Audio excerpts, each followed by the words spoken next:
Thank you. Sure. So the question, to paraphrase, was one, what is my opinion about duration of practice, especially when a person is sitting quite well, mind is calm, relaxed, clear? Is it possible to extend beyond half an hour? I guess the second part is, what about practice in the traditional Buddhist framing of the four postures of standing, sitting, lying, and walking?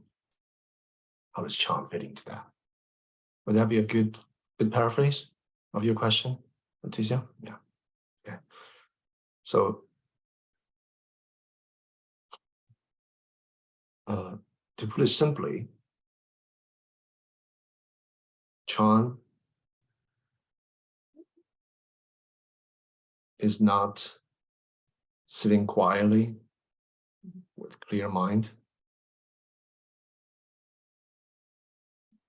Chan is not limited to any particular form, any particular structure. Chan points to our original freedom. We're already free. But most of us don't feel too free. We reify our experiences into this and that. We attach to this and that. We're conditioned, manipulated into by our vexations, by now, have the tendencies, 习气.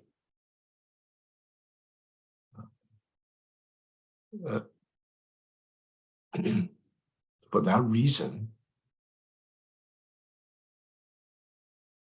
of not being able to recognize this freedom, therefore, asked Chan teachers, ancestors, lineage masters, developed something called Chan Hall, developed something called methods of practice, like Huatou, silent illumination, Mo Zhao, so on, as a kind of expediency to kind of like spreading cookie crumbs, slowly lead us into, follow the crumbs, slowly lead us in a safe way to regain this original freedom.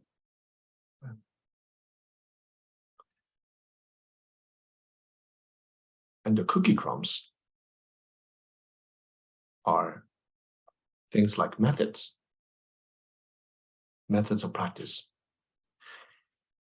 And when we engage in methods of practice, each method has its own course, has its own natural development. It's like walking down a road with different scenery on the side. Each path has a particular scenery. Right? So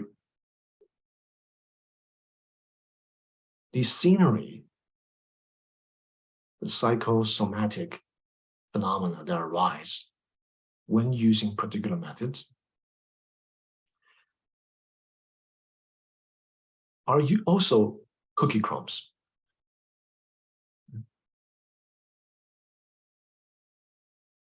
So the mind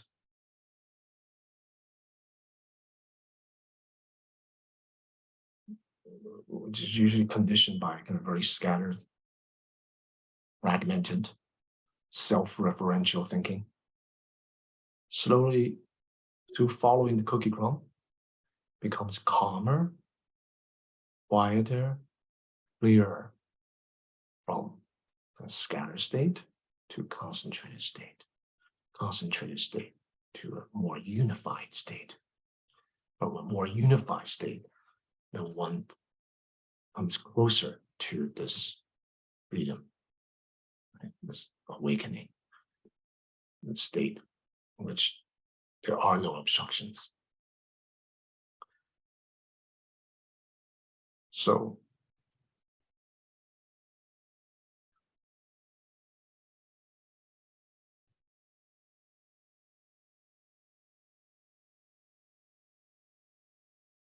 when you ask the Chan, is it okay to extend one sitting if one is very clear, concentrated, right? Of course, it's fine, but it's a kind of cookie crumb, you know? The point is not to feel peace, you know, clear, right? So the structure that we have, you know, half-hour sittings, for example, during intense retreats, you know, half-hour sitting punctuated by exercise, harmonizing the body, getting the blood flowing, stretching, and then going back to sitting, sometimes punctuated by walking meditation. These are ways to harmonize the body and mind, to bring the body and mind from scattered state to a concentrated state to a unified state, closer to that. The ability to tap into this freedom. So we replicate that in daily life. In daily life, we sit for half hour. It's fine to sit beyond half hour. And my point is,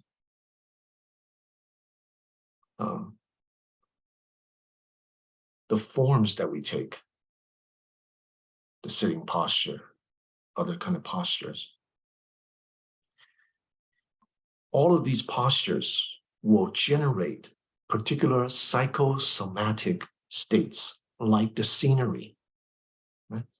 If you walk the type and you use the method of practice, the kind of stuff that comes up will be different than when you sit or when you lie down.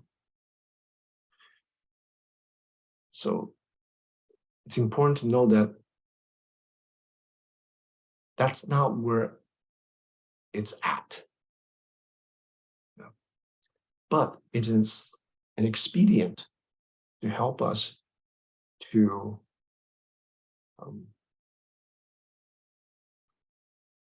gain some understanding of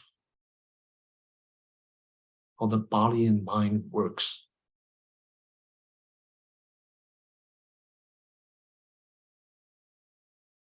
How conditions work, causes and conditions work.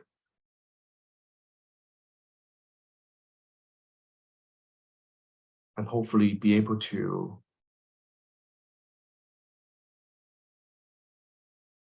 see through these conditionings. So never lose sight of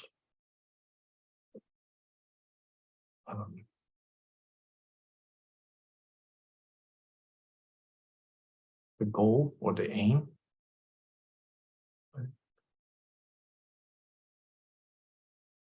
And as for the form that the practice takes, and use it as opportunities to understand how causes and conditions work and our kind of psychophysiological reactions that comes up that kind of gets us in trouble, gets us caught up. For example, when we are very clear, our tendency is to want to extend that. Our tendencies want to make it longer, to stay there. Then we lose sight. That's not free. And when we grasp something, the hand is holding something. It's not free anymore. Okay? So the forms that it takes, the path that we walk, the scenery that we see, all should point to or expose exposed our tendency of grasping, reifying, solidifying, making everything into a thing. And then seeing that, learning to release that.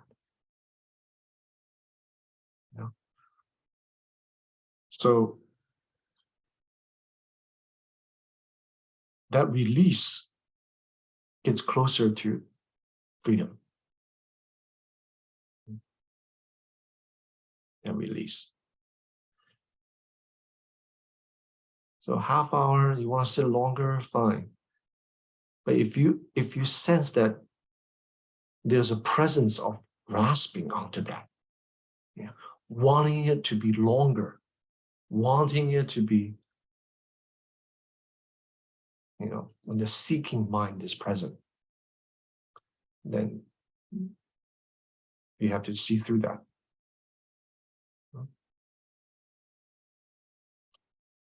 As for other postures, it's the same. The same. Standing, sitting, walking, lying. Each one of these circumstances that we find ourselves in, the freedom is already there. It's our nature. But what the practice is exposing our tendency to be not free. When we experience that, let it go. Let it go.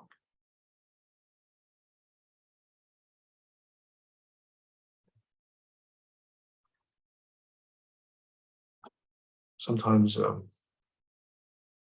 because people live such busy lives,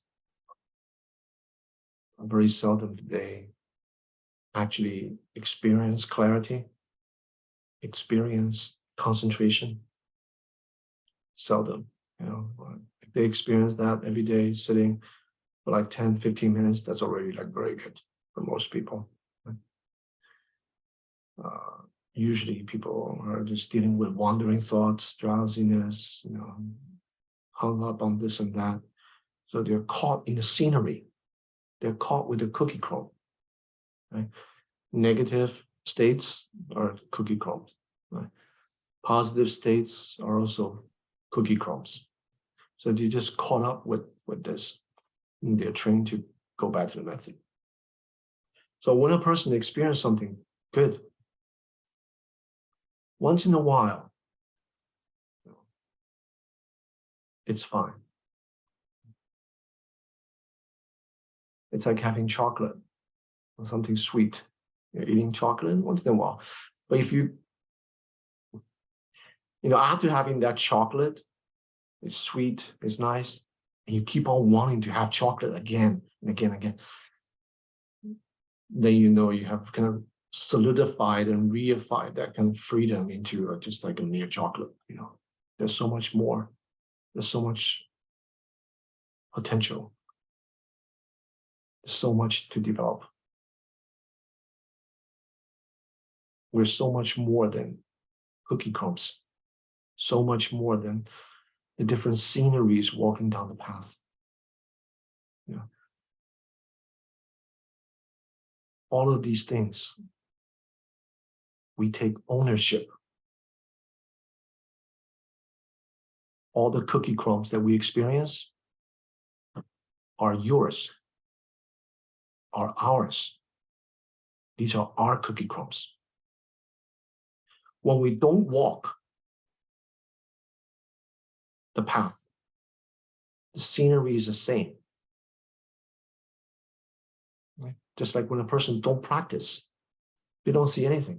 It's just sitting meditation, legs like a pretzel shape. So what? Nothing happens. When we walk, the scenery starts to change. What we see, what we experience and feel, they reveal who we are. They are ours. Everyone's different. And they provide the tools and the opportunity to expose the freedom. Yeah. But before we even get to the freedom part, they expose in very concrete terms our own hang-ups, our own tendencies.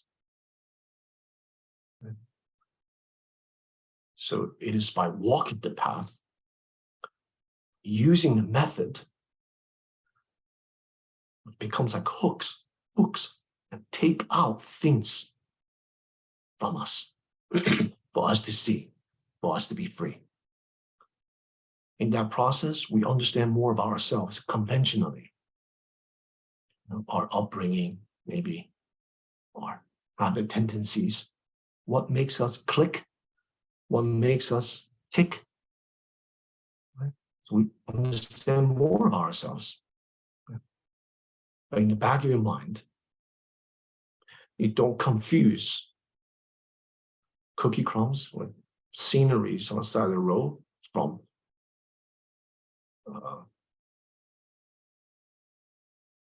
the destination or something like that, That's a really, really long answer to something very simple. Do you understand though what I'm talking about? May I add something? And Yes. the reason why I ask this is because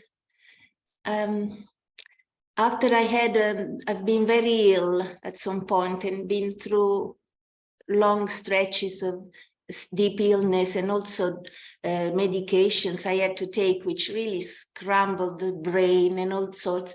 And in those situations, I did realize freedom is not the nervous system, is not the state of mind, is not the sensation, is not this, nothing that I could conceive practice was available. So after that, I felt that I need discipline anyway. No, I need discipline, some sort of support, because my life is changing and my perception is changing in such a deep way that sometimes I feel scared or strange. When I am with people and I live with people and interact, there is the effect that you say, Guo Gu, the learning, my own grasping. But I want to maybe find a new way of perceiving the formal practice. You see what I mean? What is the purpose? How should I? This is why I ask these stupid questions, because I feel a bit stupid at the moment, no? No, it's not stupid. Because I've been physically suffering a lot and my energy, I felt that out of compassion, just to sit in a way that is healing, you know what I mean, this pleasure. And so prolonging to me meant the sense of compassion to enjoy some pleasure in this body, because I went to a point in which I felt almost like I couldn't take. So I don't want to stretch, you see, so I felt that it was compassionate, but maybe it was also attachment. I have no idea. This is why I ask. Yeah, thank you. Yeah. So you enjoy the chocolate a little longer. Yeah. It's important to have this body, to take care of it, so that we can bring out its full potential. And we're grateful to this body. So we take care of it to heal it, especially after long stretches of time. But you are much more than your body. But it is through the body that you understand, that you can understand that you're much more.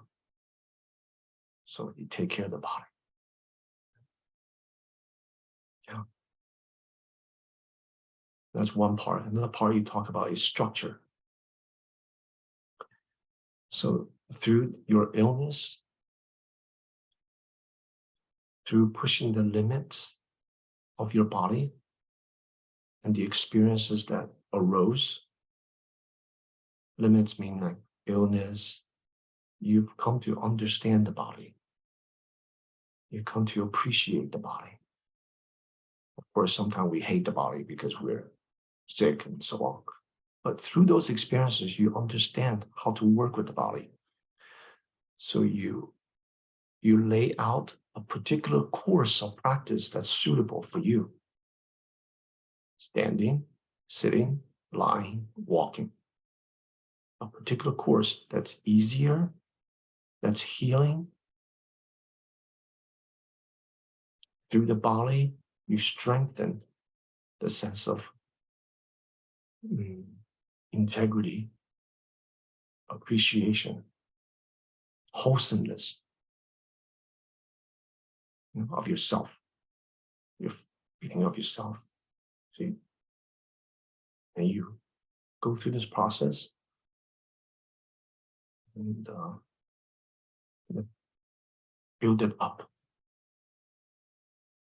And in this process, never lose sight of that freedom that you have.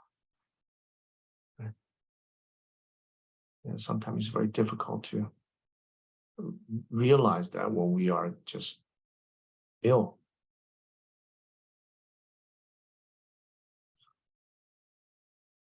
So we can. Are you retired? And actually, I am a psychologist in private practice, but after COVID and a lot of circumstances, now I'm working very little.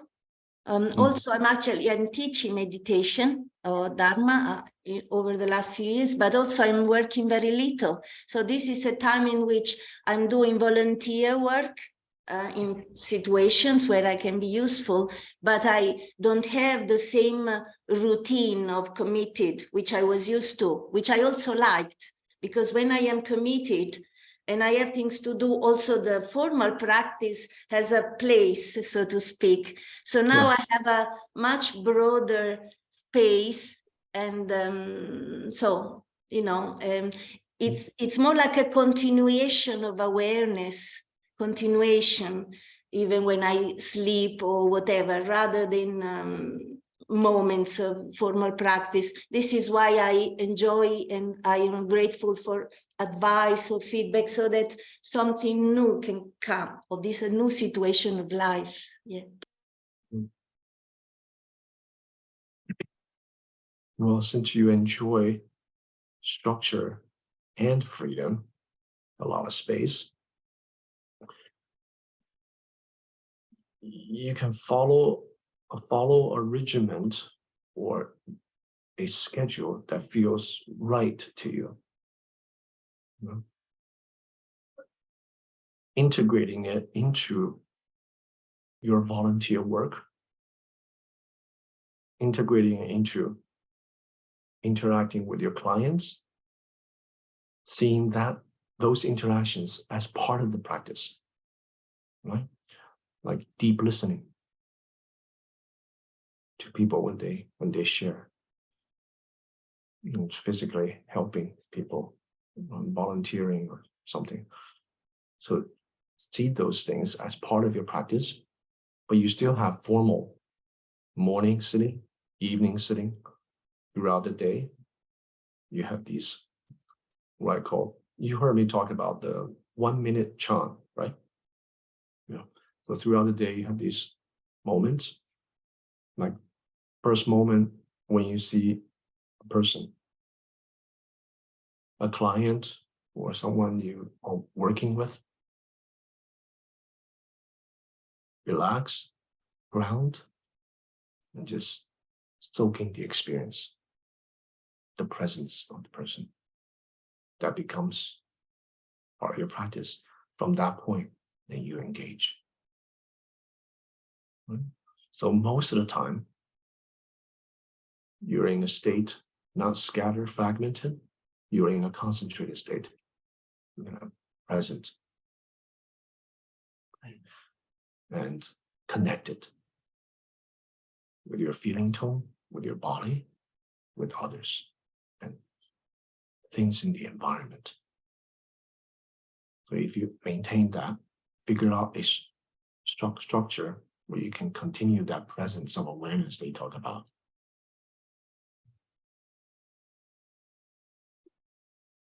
And it's likely that you'll understand the nature of awareness.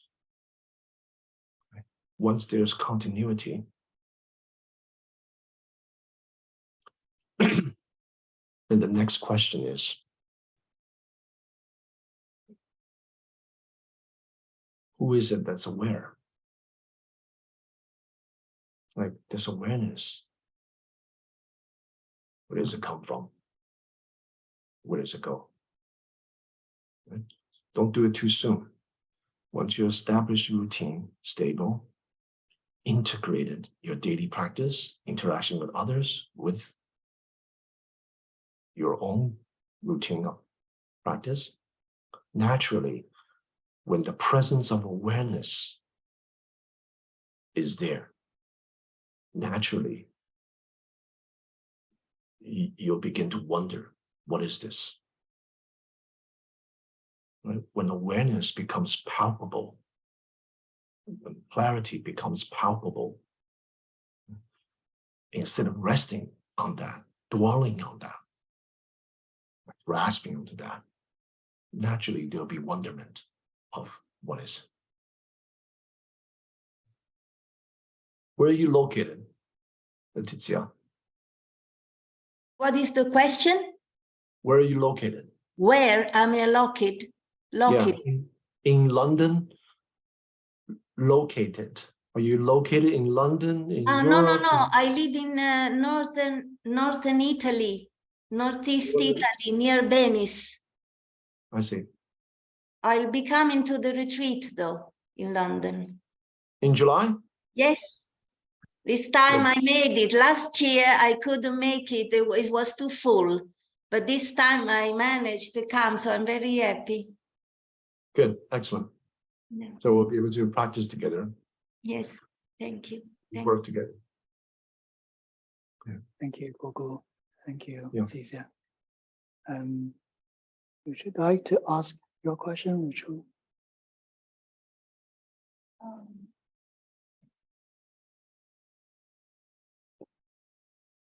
I just wondering what should I do when I have such experience in meditation, like I can't feel my body, kind of like the body's sensations are gone, but your mind, you still can thinking, but you can't feel your body's existence. So I just wondering, like, Can someone put the camera? Can someone put the camera on Miss Liu so I can see her, please? Thank you. Okay, that's good. Yeah. Yeah. Continue. When you can't feel the body, but there's a presence of thoughts. Sorry, thoughts. Oh, thoughts. Thoughts.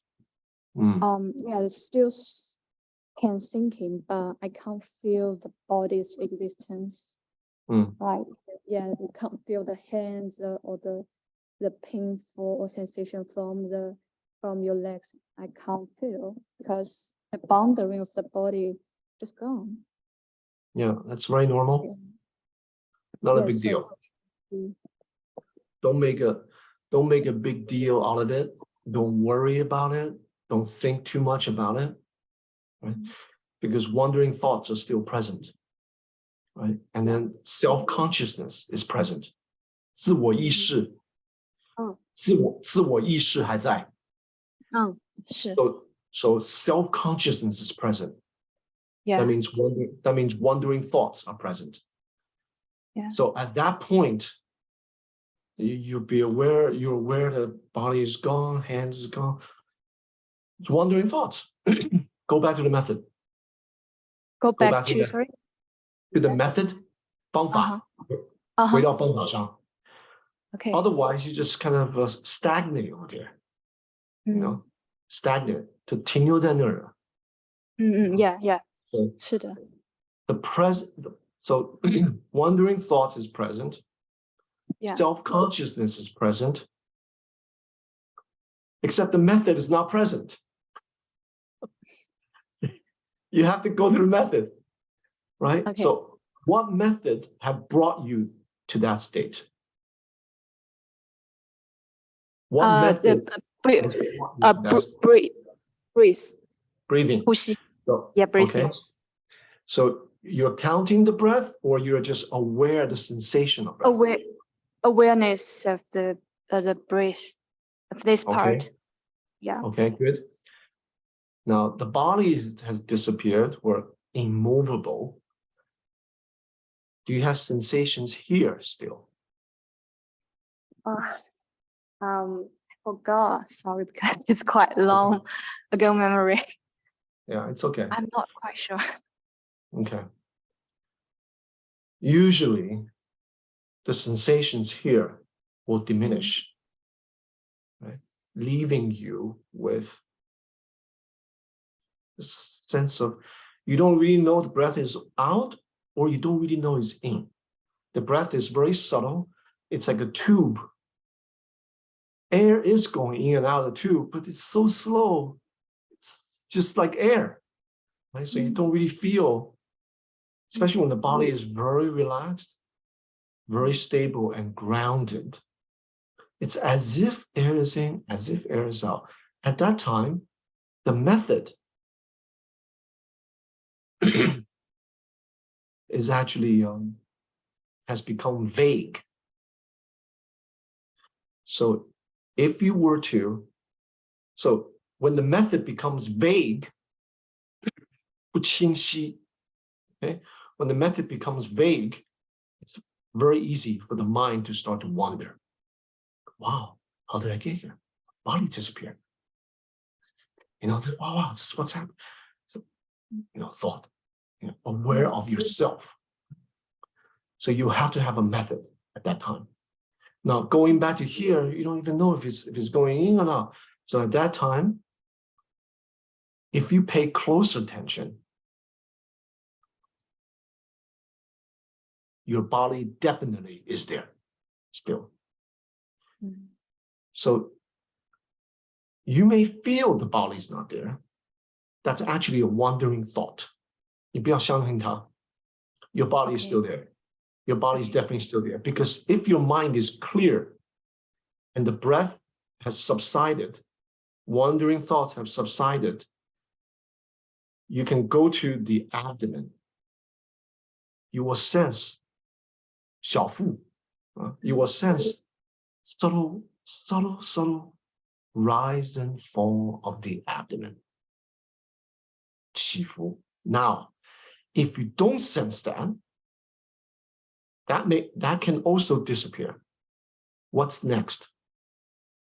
The presence of your body should still be there. Why? Because self-consciousness is there and wandering thoughts are there. That means your body is definitely there. What kind of body?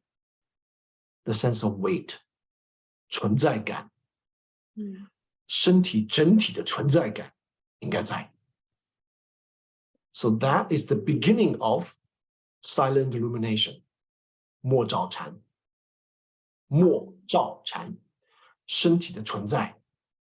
So in that moment, your mind must have an anchor, must have something to rest on.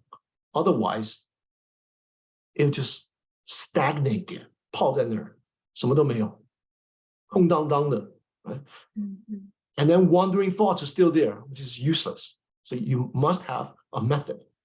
Now that method at that moment can be the presence of your body sitting. 整体的存在感. 你怎么知道存在感? How do you know the body is there? The sense of weight, the sense of presence, the sense of weight, 重量感. 不管是轻或是沉淀的感觉. Grounded feeling, the sense of connected to earth, that real connected experiencing, that's present. So the experiencing or the awareness anchors in that. anchors in that, and continue. 不要动 Don't move, don't shift, don't grasp, don't try to get rid of anything. Just rest in the experiencing of sitting. Rest in So the just- experiencing of sitting. 就是 Back 做 to the back. 这个叫做只管打坐 Sorry. just 只管打坐打坐。只管管什么都不管，那不管心不管念不管什么，就是管坐。So this method is just mind sitting. Just mind your own business. What's your business? Sitting. How do you know you're sitting? 存在感 The embodied experiencing. Sense of weight, sense of being here, sitting. That becomes a method. At that time, this subtle experiencing of sitting becomes very palpable, very real, very concrete. It's like you sitting now. How do you know you're sitting now? You don't have to think about it. You don't need to have wandering thoughts. You're just sitting there. You feel the weight. You're right here. Right? It's very real, very concrete. Right? Grounded. So that should be present. That should be present. And that becomes a method. 一直做到 continue to sit until that disappears. The sense of weight, the sense of connectedness, groundedness disappears. What's left then? Experiencing. Just moment to moment experiencing. That becomes very palpable. Right? Not the object of experience, the body, the breath, this, that, not the object of experience, just the experiencing itself.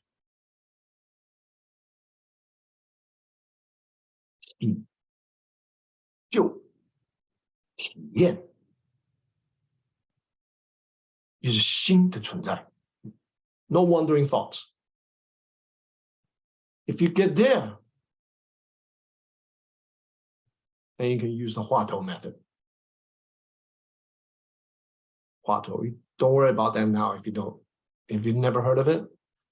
Just bring yourself there. So all of our lives, we've been caught by objects. That's all we've ever known. That's all we've ever learned. Mind grasp this. Mind hold on to that. Hold on to this. This is a good experience, breath. And then no breath, and the body disappears. Or the sense of weight, and you hold on to that. The mind is constantly grasping. Right? When we get to a state in which the objects subsides, and the mind is clear, crisp, then what becomes palpable, concrete, is the sense of knowing. Not the known, just the sense of knowing, just a sense of experiencing. And listen, come from, where does it go? 什么是什么？这是什么？ What is it? Then the method continues. See, that sitting part in daily life. Daily life, you learn to be in your body. Whatever the body is doing, the mind is right there. 身体在哪里，心就在哪里。所以身心是合一的，统一的，随时随处。So wherever the body is, the mind is right there. Always be in the body, experience through the body, experience is completely embodied. That's the daily practice. Walking, standing, sitting, lying. Right? So you always have an anchor. You always have a method. Now the body may be doing something very coarse and 粗糙，什么东西？呼吸 breathing, that's coarse. The breathing subsides, subtle, something still there. The experiencing of 存在感 body, that's still there. You stay with that. Does that make sense? Yeah. Thank you so much. That's really helpful. Yeah. Okay, any 1 minute left. Maybe we're squeezing one more question. Quick. Okay, Varun has a question. Go ahead. Yes, thank you, Guo Gu. I just want to ask, I think you answered the question just now, but when you were talking about this weight and gravity, is it something that I need to do all the time, even when I'm sleeping? Like when I'm sleeping, I heard I have to feel, I can just let go when I'm sleeping, but the rest of the time for the whole day, I should try and be feeling my feet on the ground and just heavy and connected to my body like that. It's not something that you're going to be able to do all the time, because in your daily life, you're going to be required to think, to use your brain, to engage in conversations. But generally speaking, most people live in the head space. Like when they close their eyes, like when you close your eyes now, like where's your center of gravity? It's basically like here, around the eyes. And this generates a lot of wandering thoughts. So the way I teach is wandering thoughts and also tension. Most people's tension is actually in the head, right? So to counter that, I teach people to relax in the body, to relax. So the center of gravity, weight, is sink down, grounded. That's just the general principle. I absolutely resonate with that, and I just want to say very quickly, when because I've been trying to let go. I was listening to some Taoist things, and they say like let go, Wu Wei. So I was like, I'll let go. But with my endocrine issues, my thyroid, if I let go, I'm fine, but I'm a little bit light, and my jaw clenches really hard.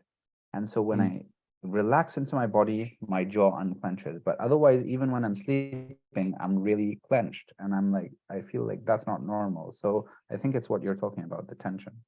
Yeah, tension. You're habituated, like everyone else, to just hold tension, hold the body in a certain way, right? So the shoulders are up, jaw tense here. So just get used to very naturally. Don't push yourself. Just get used to relaxing in the body, relaxing the body. Yeah, feeling the center of gravity down. Down. Like when you were saying hello to me before, I said, feel your buttocks, your sense of weight on your seat, like right now. You can even use your fingertips. Just put your finger on your buttocks and just feel the sense of weight. Then automatically it goes down, right? So you don't have to force it. Okay, I gotta relax all the time, feel grounded 24/7. No, don't worry about it. Just the key is relax. The key is not actually like, weight down or something. When you relax, then naturally things will flow. Oh, okay. So start with this, okay? Start with this. 5 times a day, right? 5 times. Each time, only 1 minute. And don't tell yourself 24/7, I'm going to do it. 1 minute, right? Things that you already do, like the same stretch of walk, the first bite of your sandwich, Whatever things that you already do, don't give yourself extra work, like obligation. Now you have to practice. Don't do that. Things that you already do in daily life, you do them for the first minute. You do them relaxed. This area, shoulders, and abdomen. Focus on these three. Space between the eyebrows, relax the eyes. Shoulders, relax. Abdomen, put your palm there to just feel.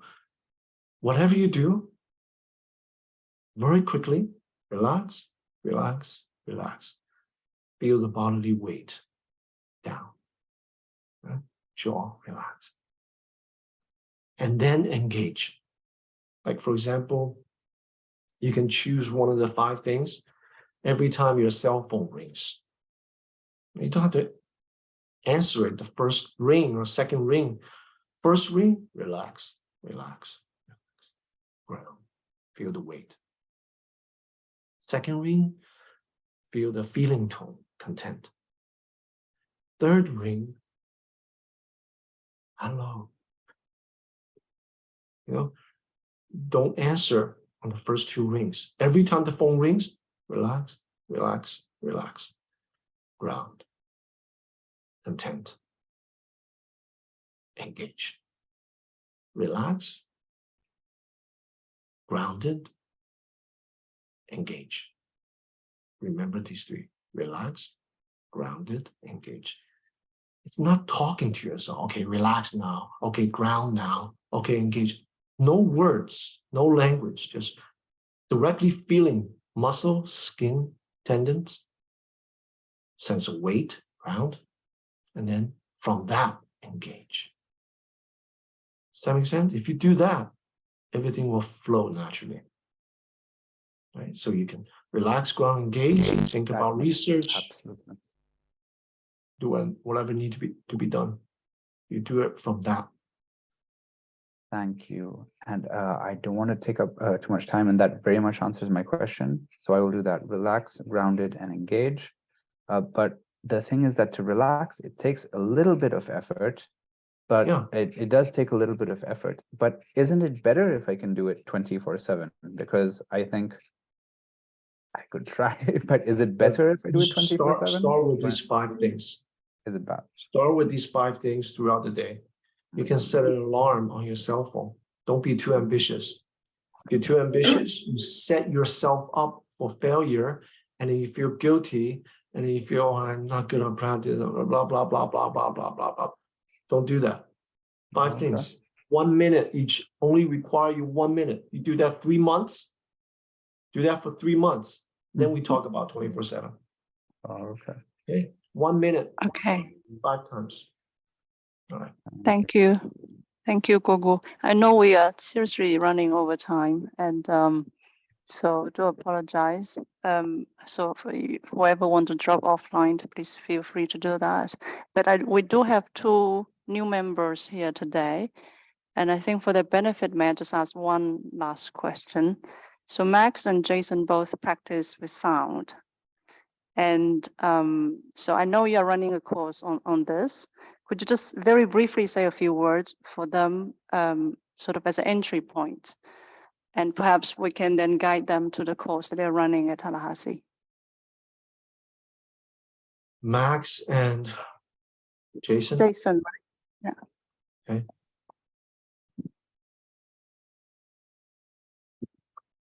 Sound is always present and is a very good meditation method because it bypasses words and language, constructs, notions, ideas, stories we tell ourselves. It's just immediate and it's always accessible. So when you hear the sound,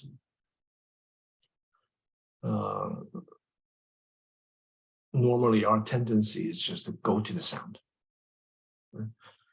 But sound as a contemplation method is you allow the sound to come in as opposed to going out. So think of yourself as a sounding board, sound absorbing board.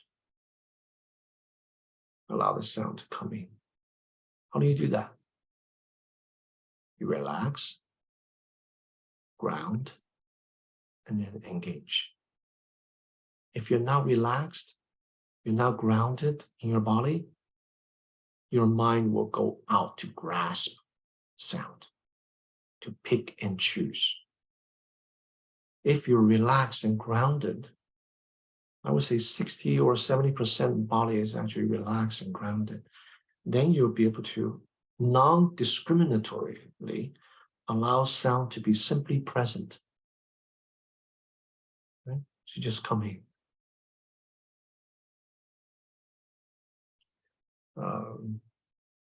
Is that how you two practice this method? Or do you actually go to a particular sound and fixate on that?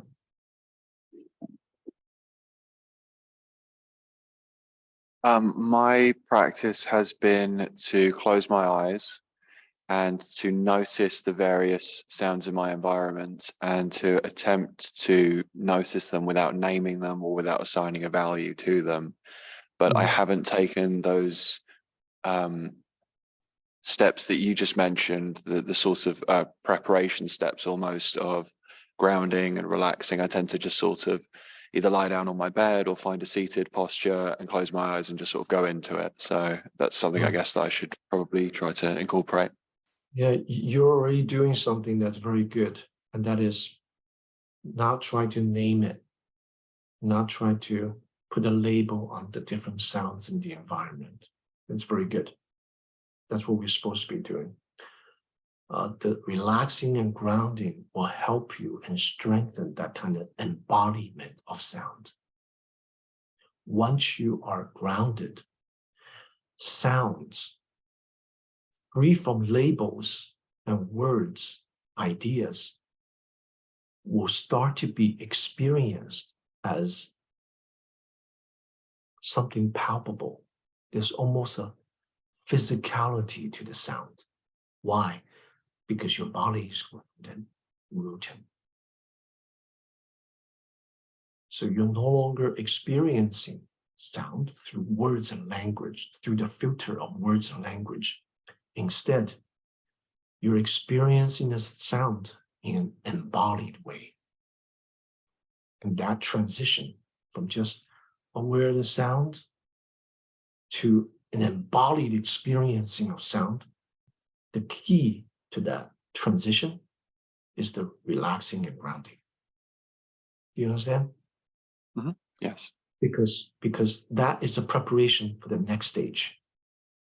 Once you experience sound in an embodied way, discrimination of different types of sound will start to diminish. So all at once is just presence.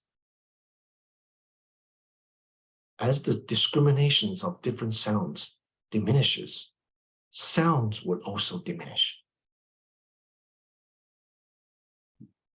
Let me say that again. As discrimination diminishes, sounds will also diminish. Why? We hear different sounds because of discrimination, 分别心. If the discriminating mind is absent, sound is as if it has no sound. So the mind no longer are moved, pushed, pulled by the different directionality that we experience. So then that's a state in which the body and mind are start to unify. And the environment, external environment and oneself begin to unify. And that all comes from the foundation of relaxed, ground, embodied experiencing of sound. So then the object of sound becomes diminished leaving you with just the experiencing of hearing. It's almost like sound, no sound, and no real clear distinction anymore, but the hearing is present. That is the beginning of Avalokiteshvara, or Guan Yin's method of the sense faculty of hearing. It's a contemplation. It's not the heard, the sound, but sound is an entryway into the awareness or the natural functioning of this organ of hearing. The hearing itself, what is that?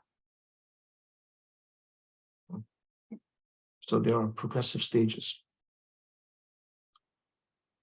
So we're on this topic now in the talks that I've been giving on the Heart Sutra. Have you heard of that sutra? I have, yes. So I'm just on the word Avalokiteshvara. It's just very beginning. Right? I didn't even talk about Bodhisattva yet. So I introduced Avalokiteshvara from Srangama Sutra and the Lotus Sutra. These are the two scriptures that provide the context into Avalokiteshvara, Guan Yin, Guan Zizai, which translates to perceiver of sound or perceiver of freedom, Zizai. How is it that this Bodhisattva perceives freedom? Through the sense faculty of hearing. What is freedom? That's what we're on. Right? So the participants of this lecture series, this talk, we're understanding the Heart Sutra. On the other hand, we're practicing the methods associated with this Heart Sutra. So we're on the word Avalokiteshvara, perceiver of freedom. Okay? So I introduce how this particular Bodhisattva realized freedom. What did he do? He contemplated sense faculty of hearing. First through the sound, but then through the actual hearing organ. There's two, so far I've only given 2 talks. So there are 2 YouTube videos that you can watch. Okay. Thank you. Yeah. So my teacher has given commentary. My teacher, Master Shen Yan, has given commentary on the Heart Sutra, but he talks about it from traditional Mahayana Buddhist teachings. My talk focus, we'll get to Mahayana teachings, but my talk will talk about methods of practice that's actually in the Heart Sutra. So these two come together, they complement one another. And my teacher has published, his talks have been published in a book already. It's called There Is No Suffering. That's the name of the book. So you can read that, which is kind of a conceptual, practical, and then my talks is focused on contemplation part. Okay. Thank you very much, Guo Gu. Yeah. Thank you, everyone, for joining today, offline, online. So have a lovely weekend. That's all. Thank you. Take care. Bye.